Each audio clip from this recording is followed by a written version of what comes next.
The late summer heat shimmered across the dusty streets of Fort Worth like waves of liquid glass, distorting the few figures who dared venture out in the punishing afternoon sun. Texas Ranger Jake Thompson sat in the relative coolness of his office, weathered fingers tracing the outline of a silver star that had lost its luster years ago. Much like the man who wore it, 23 years of service had etched deep lines into his face, but none cut as deep as the loss of his son William 3 years prior in the Apache Wars. Through the grimy window, Jake watched a young Apache scout dismount in front of the ranger office, his movements fluid and purposeful despite the oppressive heat.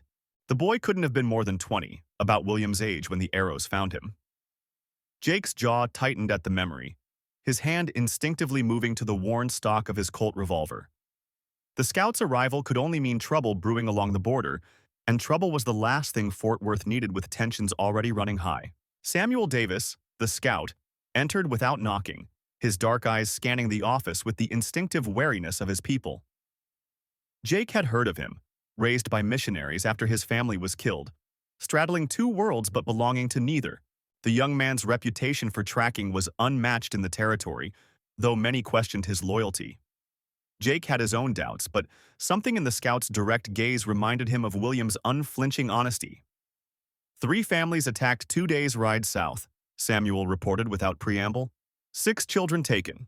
Tracks lead toward Silver City, but something's wrong about it. Too clean, too obvious. He paused, studying Jake's reaction. Army Patrol reported seeing nothing, but I found spent cartridges. Army issue. The implications hung in the air like gunsmoke. Jake had served with the 4th Cavalry before joining the Rangers. He knew what military ammunition looked like. The office grew darker as storm clouds gathered outside, matching Jake's mood.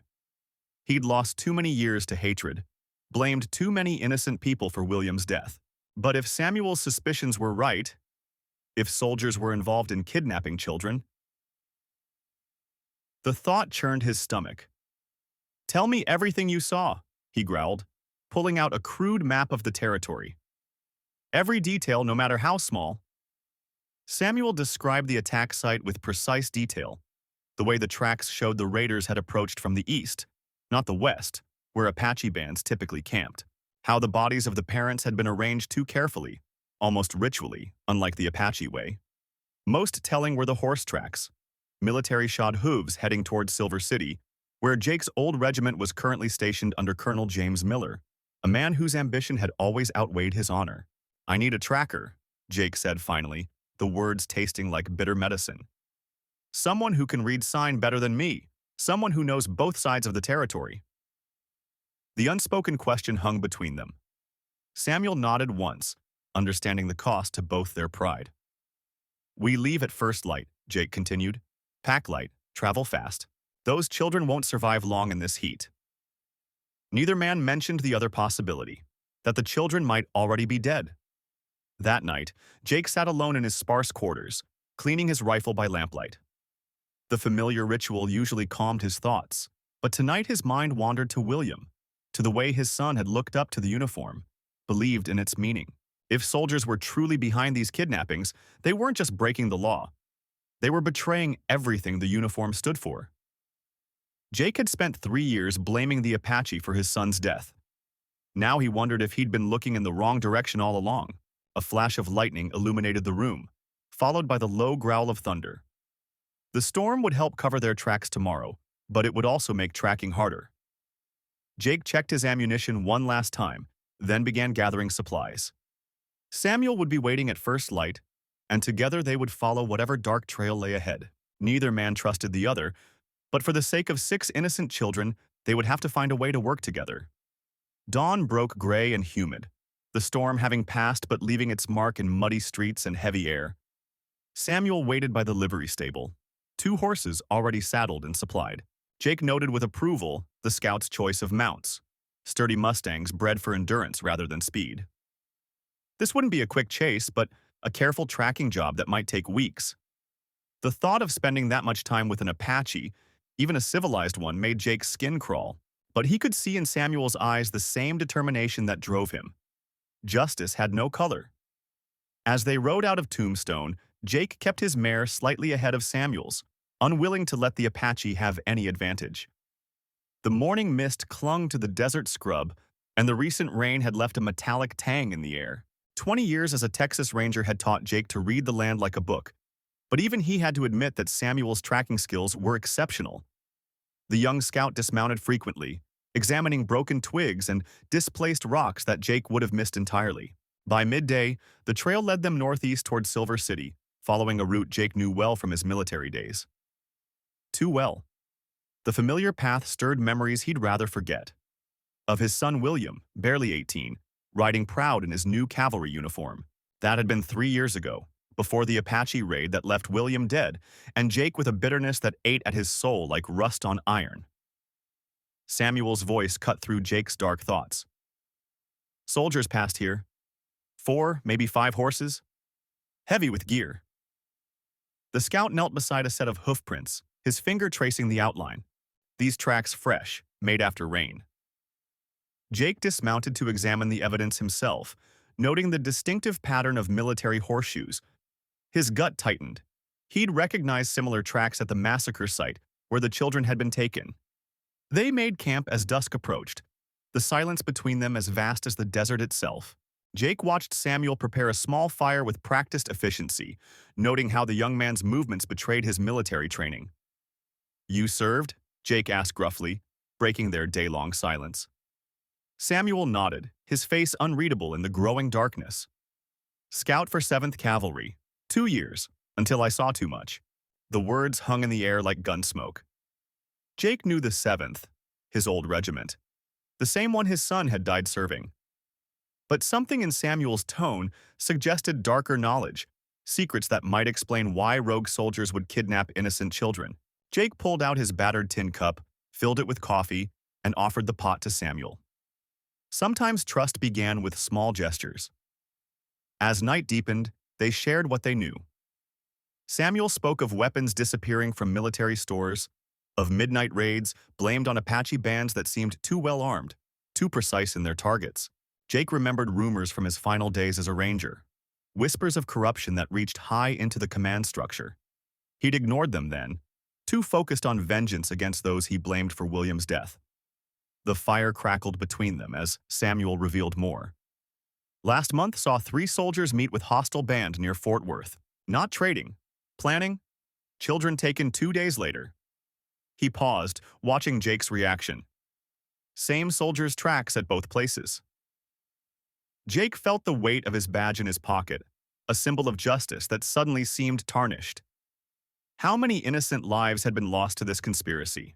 Dawn found them riding hard toward a canyon Samuel knew, where smugglers often met to exchange contraband. Jake's mind raced with possibilities. Weapons being sold to hostile tribes, children taken as leverage or distraction, his own blind hatred possibly helping cover the real criminals. The truth was a bitter medicine, but he'd swallow it if it meant saving those kids. They pushed their horses as fast as they dared on the rain-softened ground, each man lost in his own thoughts. Jake studied his companion's profile against the morning sun, seeing not an enemy but a fellow seeker of justice. Perhaps William's death had taught the wrong lesson. Sometimes the line between friend and foe was as blurry as tracks in the desert sand. The canyon walls loomed ahead, rust-colored stone streaked with shadow in the early light. Samuel raised his hand, signaling Jake to slow their approach. The morning air carried the metallic tang of rain and sage, but beneath it, Jake caught another scent. Wood smoke. Someone was camped in the narrow valley ahead, hidden from casual view by the twisting geology of the land. 3 camps, Samuel whispered, pointing to nearly invisible wisps of smoke rising against the pale sky. They're trying to hide it, but the damp air holds the smoke down. Jake nodded, impressed again by the younger man's tracking skills. They dismounted, leading their horses into a sheltered hollow where scrub oak provided cover. The sound of voices drifted up from below, men arguing in low tones about prices and delivery schedules. Jake recognized one voice with a jolt of recognition. Thomas Reeves, his former lieutenant from the Rangers. The man who'd written such a passionate letter of condolence when William died. The betrayal burned like acid in Jake's throat. Samuel touched Jake's arm, directing his attention to movement along the canyon rim. 2 sentries, barely visible against the rocks, rifles ready. They'd need to time this carefully. Jake pulled his old Henry rifle from its scabbard, checking the action with practiced hands. The familiar weight of the weapon steadied him, even as his world tilted on its axis. "The children aren't here," Samuel murmured, scanning the canyon floor. "But there's a wagon track heading east, toward Silver City. Fresh, maybe 2 days old." Jake studied the ground, seeing the story written in the dirt. Heavy wagon, multiple horses, moving fast. The kids were being moved somewhere else while the weapons deal went down. The scorching afternoon sun cast long shadows across the dusty streets of Silver City as Jake Thompson dismounted his horse, his weathered face creased with worry lines that had only deepened since receiving word about the missing children. 3 days had passed since 5 young settlers vanished from a homestead just north of the Mexican border, and the aging Texas Ranger knew time was running short. His arthritic fingers unconsciously traced the silver star on his vest, a badge that felt heavier with each passing year. Samuel Miller, the young Apache scout waiting by the livery stable, stood with an unnatural stillness that made Jake uneasy. The boy couldn't have been more than 25, but his eyes held the ancient wisdom of his people. Jake had initially refused the governor's insistence on partnering with a native tracker, but desperation had forced his hand. The children's trail was growing colder by the hour. 2 riders passed through before dawn, Samuel said softly, his English precise but accented. They carried Springfield rifles, Army issue. One horse had a distinctive limp. Jake's jaw tightened at this news. He'd suspected military involvement ever since finding brass cartridge casings near the kidnapping site. Ammunition that wasn't available to ordinary civilians or raiders. The saloon door burst open as William Davis, Jake's former lieutenant from the 4th Cavalry, stumbled onto the boardwalk. The man's once pristine uniform was now stained and threadbare, his face flushed with whiskey. Jake watched him carefully, remembering how Davis had been discharged after the Apache campaigns, dismissed for conduct unbecoming, though the full story had been buried in military bureaucracy. "Found some interesting tracks leading west toward Tombstone," Samuel continued, ignoring Davis's drunken presence. "Wagon wheels, heavy load. They're trying to mask their trail, but there are signs. Broken branches, displaced rocks. They're moving slow, probably because of the children." Jake nodded, though his attention remained fixed on Davis, who had frozen upon hearing the scout's words. The pieces were starting to fit together in Jake's mind. He'd lost his own son, Thomas, in an Apache raid 5 years ago, or at least that's what the official report had claimed, but he'd never fully believed it. The attack pattern hadn't matched typical native tactics, and several Army weapons had gone missing that same night. Now, watching Davis's reaction, old suspicions began to resurface. Sarah Wilson, the local schoolteacher, approached with purposeful strides. Her usual elegant composure was marred by obvious distress. "Ranger Thompson, 2 more children have disappeared. The Miller twins."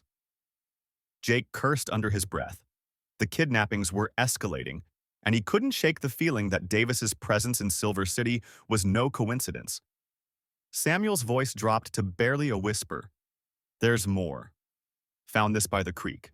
He produced a military insignia, a cavalry badge Jake instantly recognized from his own service days. It belonged to James Johnson, another former member of their regiment. The same regiment that had been stationed near every reported weapons sale to hostile tribes over the past year. The sun was setting now, painting the western sky in shades of blood red. Jake watched Davis weave his way toward the telegraph office, no doubt to warn his conspirators. The ranger's arthritic hand settled on his revolver's worn grip, a gesture of both habit and preparation. He'd sworn an oath to uphold the law, but he was beginning to realize that justice and law weren't always the same thing. Samuel read his thoughts with uncanny accuracy. "Your former brothers in arms. They are like wounded wolves now. Dangerous, desperate. They will not surrender the children easily." Jake nodded grimly. The young Apache had no idea how right he was or how personal this had become. Every hour brought fresh evidence that the very men he'd once trusted might be responsible not only for these kidnappings, but for his son's death as well. Catherine Davis, William's wife, emerged from the general store, her face pale with worry. Jake had known her since before the war, back when her husband had been an honorable man. She caught his eye briefly, then quickly looked away. but not before Jake noticed the fresh bruise partially hidden by her high collar. Another piece of the puzzle clicked into place. William had always been cruel when cornered. The next morning dawned gray and threatening, matching Jake's mood as he and Samuel prepared to ride out. They'd tracked the conspirators' movements through careful questioning and examination of telegraph records. A pattern had emerged, one that pointed to a remote canyon near the border, where weapon shipments could easily be transferred without detection. Elizabeth Thompson, Jake's sister-in-law, had arrived on the morning stage with vital information. As a nurse at Fort Worth's military hospital, she'd treated soldiers who spoke of illegal arms deals in their fever dreams. Her presence added another layer of complexity to Jake's already troubled conscience. She'd never forgiven him for failing to prevent Thomas's death. The gathering storm clouds mirrored the darkness in Jake's heart as he considered the magnitude of what they faced. These weren't just common outlaws. These were trained military men who knew every tracker's trick and countermove. Men who had once been his brothers in arms. Men who might hold the truth about his son's fate. The wind carried the promise of rain as Jake and Samuel rode out of Silver City, leaving behind a town unknowingly harboring traitors in uniform. The canyon walls loomed like ancient sentinels as Jake and Samuel picked their way through the narrow passages, their horses' hooves echoing against weathered stone. 3 days of hard riding had brought them to this desolate stretch where the territory lines blurred. Samuel moved with the fluid grace of his Apache heritage, reading signs invisible to most men, while Jake fought the stiffness in his aging joints and the weight of memories these lands stirred. Through the afternoon, they discovered scattered evidence of recent activity, spent cartridge casings that Samuel identified as military issue, fresh horse droppings, and the remnants of a hastily abandoned camp. But it was the discovery of a child's torn shawl, one that Jake recognized as belonging to little Emma Wilson from the settler convoy, that confirmed their worst fears. The rogue soldiers weren't just running guns, they were using kidnapped children as leverage. Elizabeth's intelligence had proven accurate, though Jake wished it hadn't. Her words from Silver City haunted him. They speak of a Captain Jake, a man who survived the Apache Wars but lost his soul in the process. The description matched William Harding, Jake's former second-in-command, a man who had once saved his life during the campaigns that claimed Thomas. The thought that William might have orchestrated his son's death turned Jake's stomach. Samuel's raised hand brought them to a halt near sunset. Ahead, voices carried on the wind, rough laughter and the clink of bottles. The scout's expression darkened as he gestured toward a hidden overlook. 7 men, he whispered. Military saddles, but no uniforms. The children are there, in the cave behind their camp. Jake noted how Samuel's hand tightened on his rifle, remembering the young man's own history with cavalry units who didn't distinguish between hostile and peaceful tribes. Through his field glasses, Jake observed the camp below. He recognized James Cooper, once his unit's best sharpshooter, now lounging beside a crate of repeating rifles. Near him sat Sarah Miller, a woman Jake had last seen working as a telegraph operator in Fort Worth. Apparently, the conspiracy reached deeper than they'd imagined. But it was the absence of William that troubled him most. The captain was too smart to remain with the main group. As darkness approached, Samuel shared his people's knowledge of the canyon system. A maze of passages connected this camp to 3 possible escape routes, one leading toward Tombstone, another to the Mexican border, and a third that wound through Apache territory. They've chosen well, Samuel admitted. Any pursuit would be divided, uncertain. Jake saw his own growing respect for the young scout's tactical mind reflected in the firelight. That night, watching the outlaw camp from their hidden position, Jake felt the weight of his Texas Ranger badge pressing against his chest like a burning brand. He'd worn it proudly for 30 years, believing in the law's ability to bring order to chaos. Now that same law was corrupted by the very men he'd once trusted to uphold it. Samuel seemed to sense his turmoil, offering quiet words in his native tongue. A prayer for guidance, he later explained. The wind changed near midnight, carrying with it the distant sound of wagon wheels, heavy supply wagons by Jake's reckoning.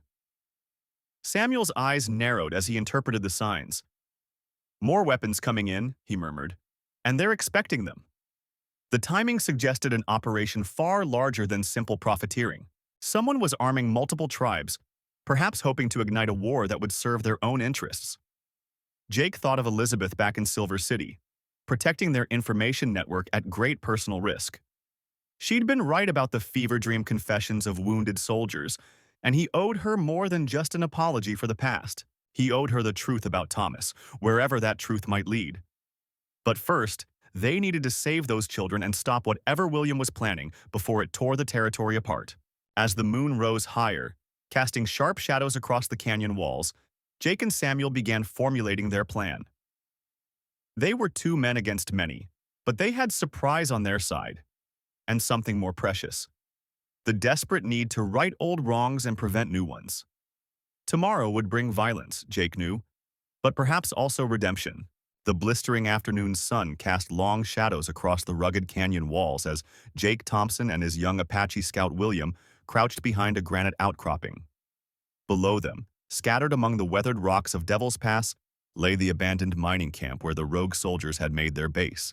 Jake's weathered hands tightened around his Winchester rifle as he counted 6 men moving between the dilapidated structures, their blue uniforms now stained with dust and darker marks he didn't want to contemplate.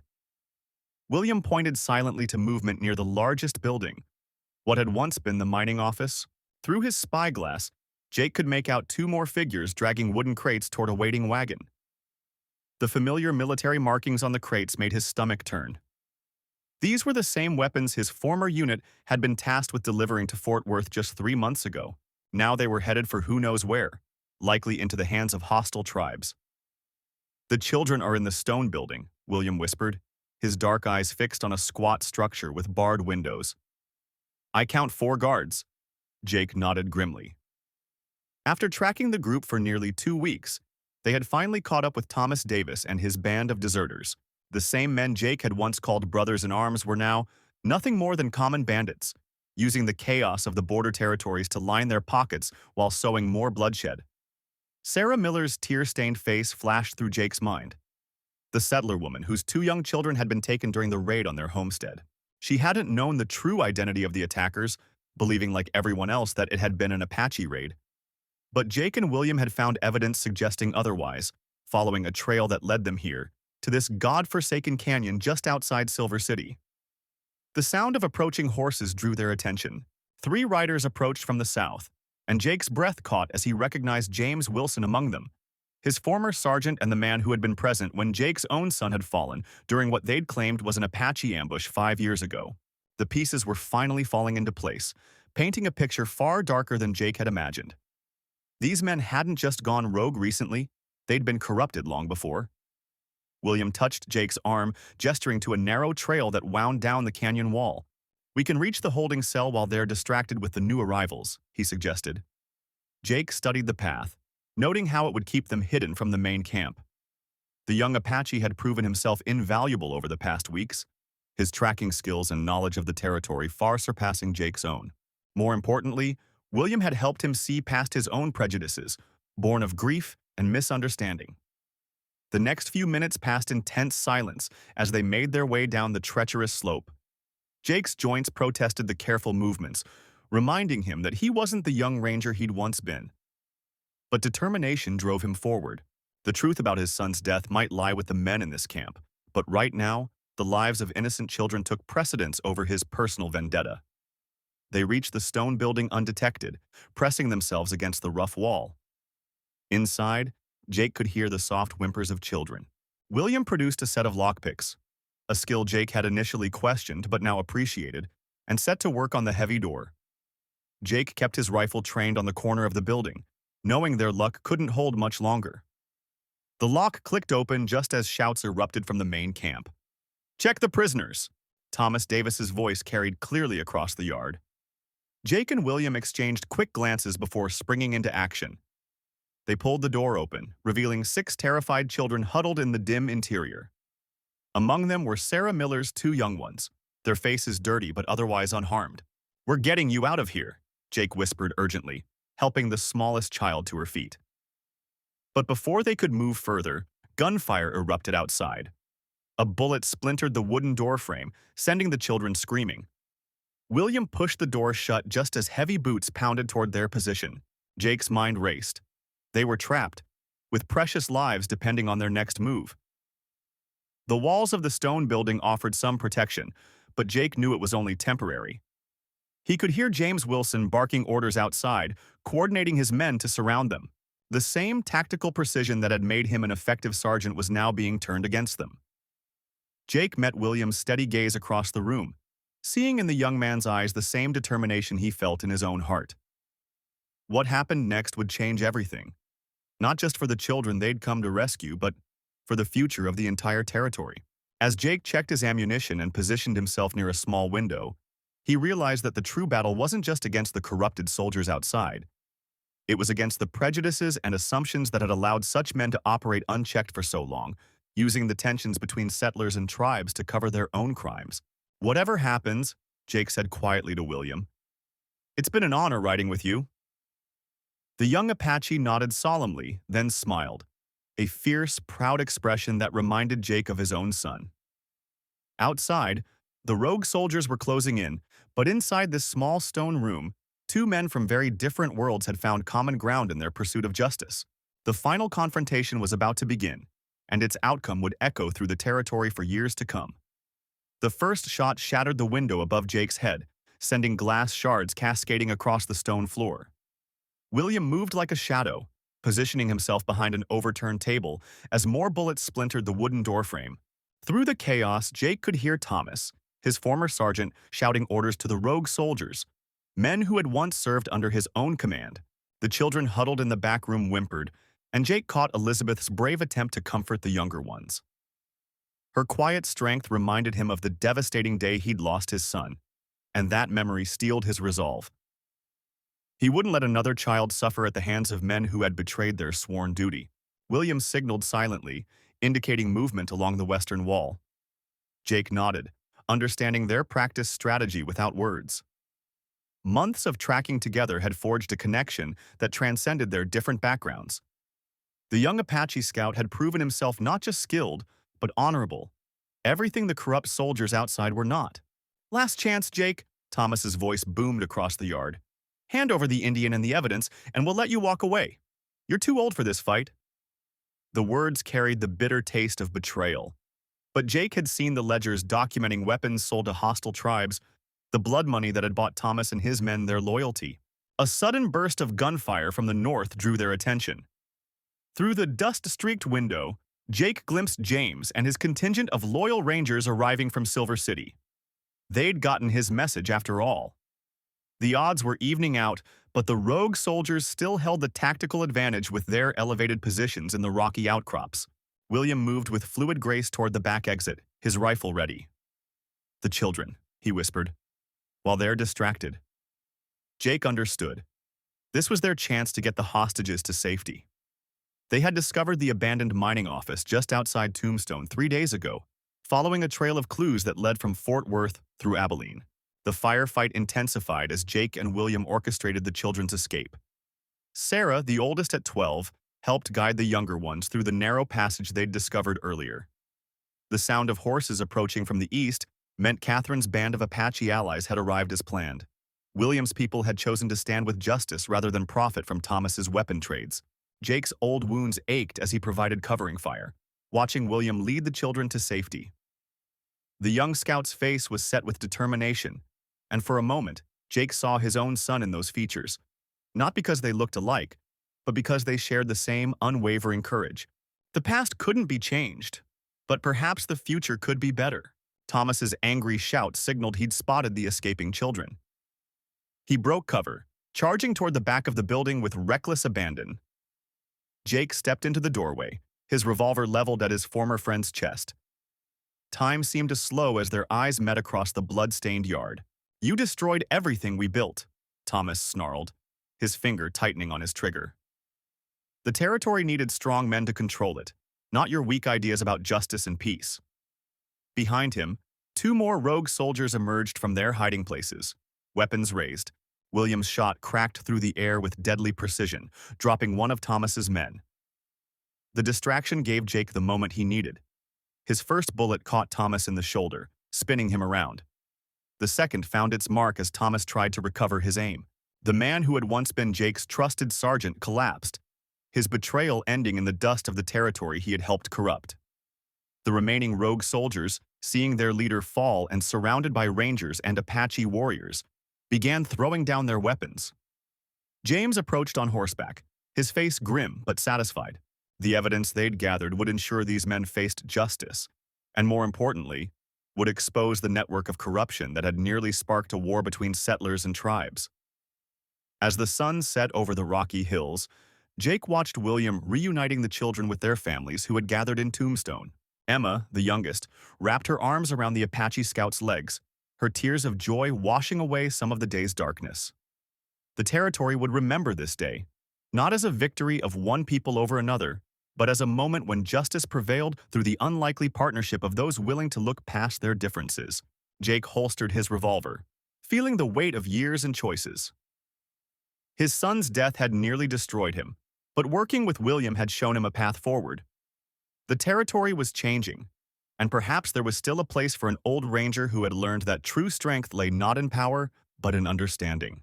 Jake Thompson stood at the edge of the canyon, his weathered hands gripping the reins of his horse as he watched the sunset paint the desert sky in brilliant hues of orange and purple. The young Apache scout, William, crouched beside him, studying the tracks that led down into the narrow ravine.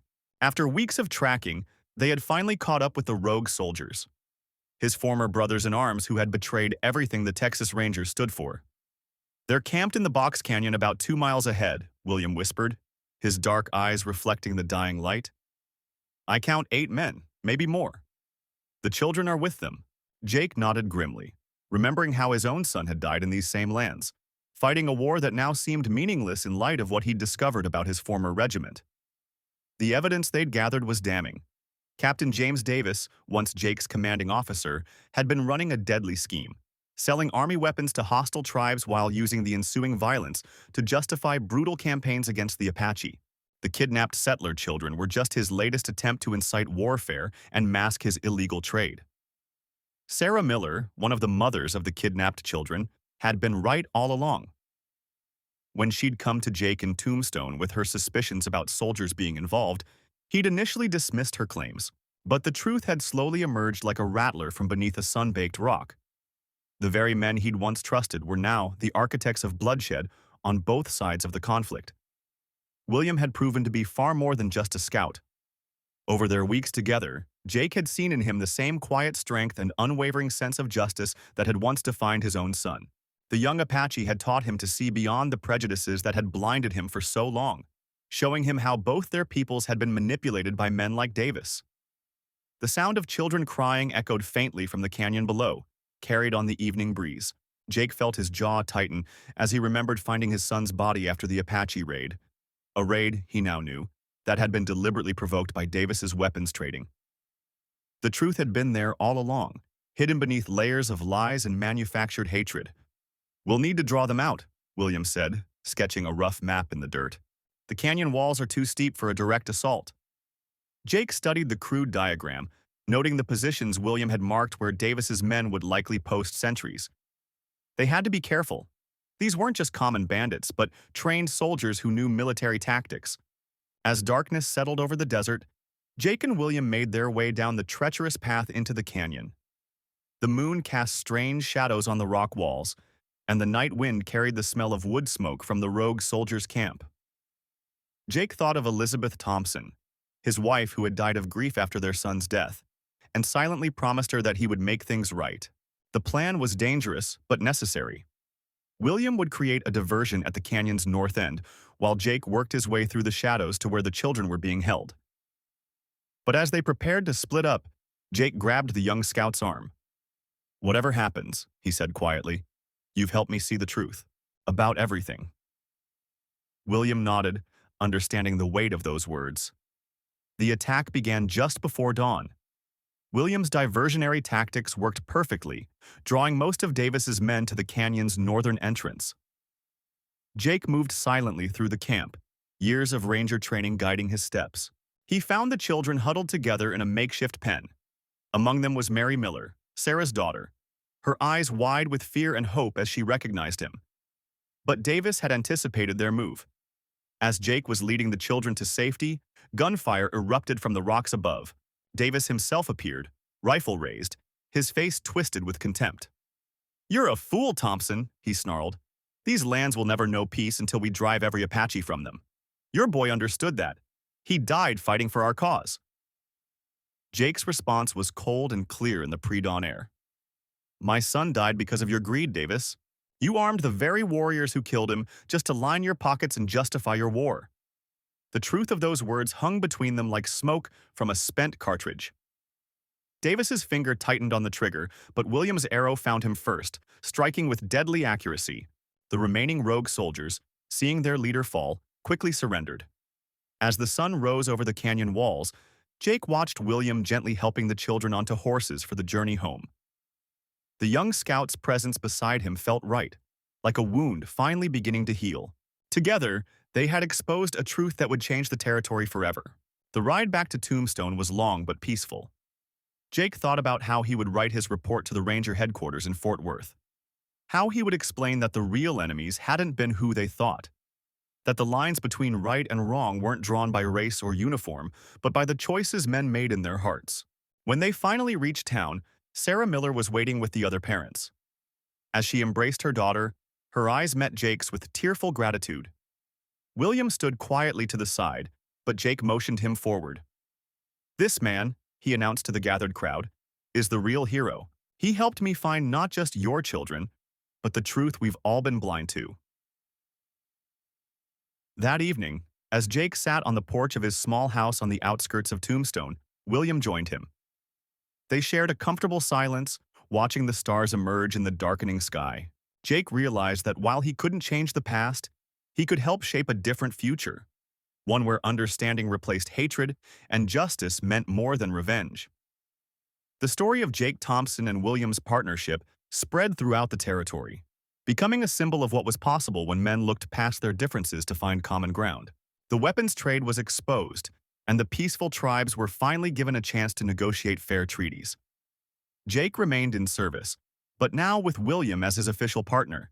Two men from different worlds, united in their pursuit of true justice. In the months that followed, Jake and William's partnership transformed more than just the territory's approach to justice. Their joint patrols between Tombstone and Silver City became legendary, not for the number of outlaws they brought in, but for the way they prevented violence before it erupted. Jake found himself learning the Apache ways of reading the land from William, while sharing his own decades of experience tracking human nature's darker impulses. One crisp autumn morning, a messenger arrived from Fort Worth with news that shook Jake to his core. His former commander, Colonel Thomas, had been found dead in suspicious circumstances, but not before leaving a sealed letter addressed to Jake. The letter detailed a web of corruption reaching far beyond their territory, implicating several high-ranking military officials in weapons trafficking. Thomas had been gathering evidence for years, waiting for the right moment to expose it all. William noticed the change in Jake's demeanor as he read the letter. "The past never stays buried," he said quietly, his dark eyes reflecting wisdom beyond his years. "Like the winter wind, it always finds its way back." Jake nodded, understanding that their work was far from finished. The weapons trade they'd exposed was merely one thread in a larger tapestry of deception. They rode north toward Abilene, where Thomas's evidence was supposedly hidden in a bank vault.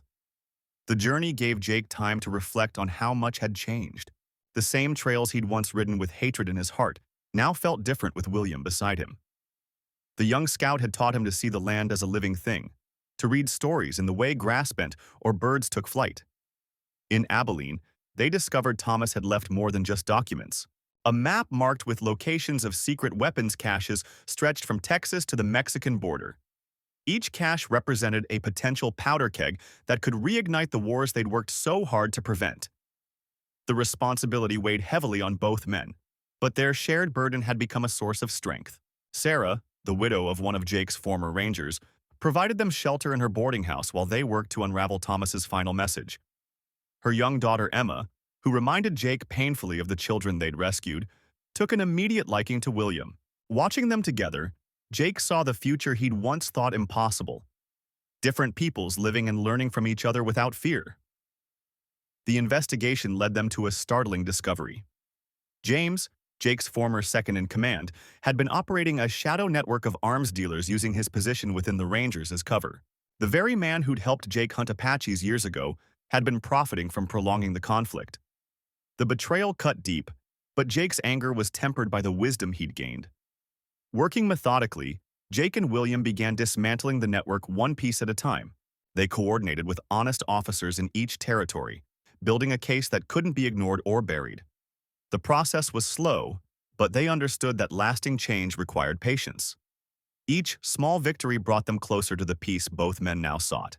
During a tense confrontation in an abandoned silver mine outside Silver City, James finally faced the consequences of his actions.